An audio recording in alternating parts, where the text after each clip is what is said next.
Welcome to Tantrum House. I'm Sara Meadows. And I'm Will Meadows. And today we'll be looking at Patriots and Redcoats.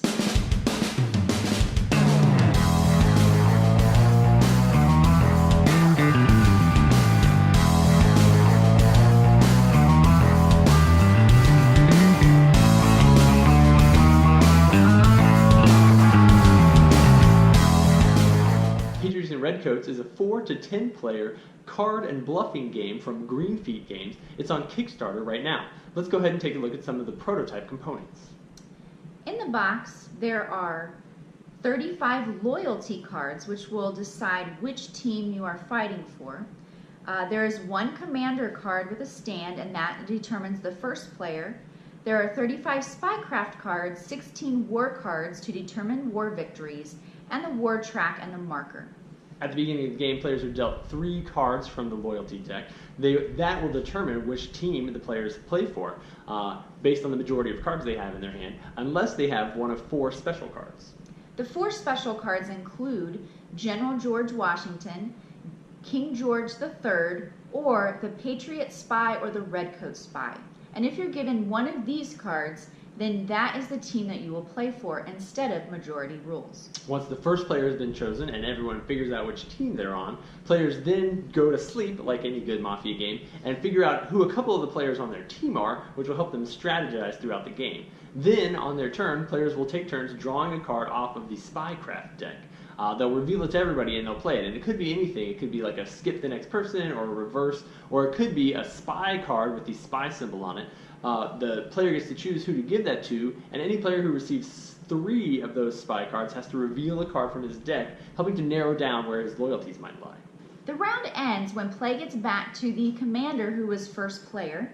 The commander chooses another person to go to battle with him, and all the group votes whether yes or no that they would like to go to battle.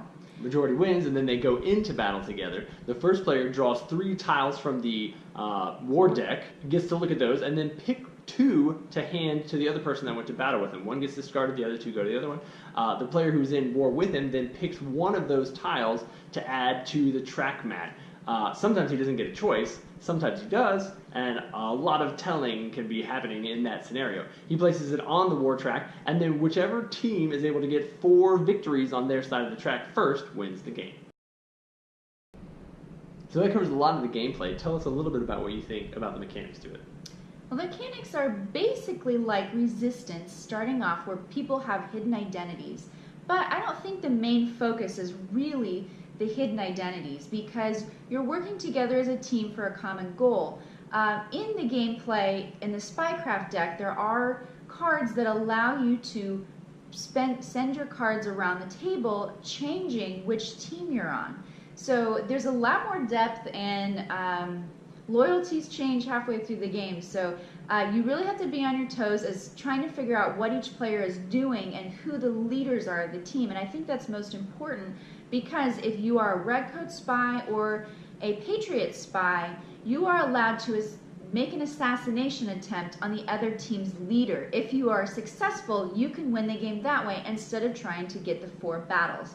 So if you aren't very good at hiding your identity or giving tells or whatever, you may have a difficult time playing this game. Why don't you tell us about the theme? The theme of this game is actually really rich. It's from the same designer who put together the Pirate Republic, which is a really heavy and a really gorgeously themed game. This is in that same kind of historical genre. There's actually like history tidbits in the instruction manual, which is pretty cool. The art is really gorgeous. I don't really know about the switching sides thing being thematic, but everything else in the game feels really, really solid. It all looks really cool. The card art is nice, the tokens are good, the box has one of those cool magnetic flat clasp things on it, which is like the only theme part of the whole game that threw me off is that there's some like Teenage Mutant Ninja Turtles in there. I don't know.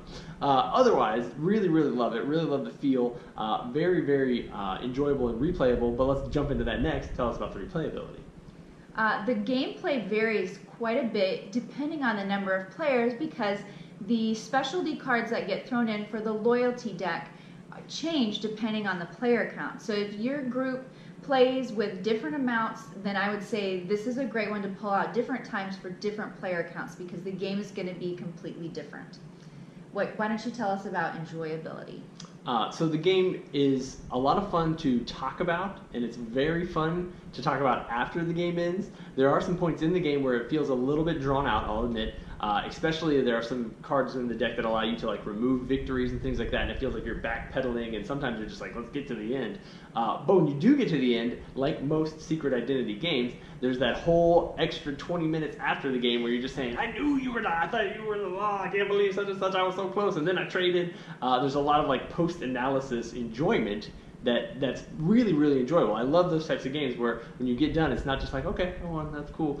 It really is an experience, which is really fantastic, and I think you're going to get a lot of that in this game.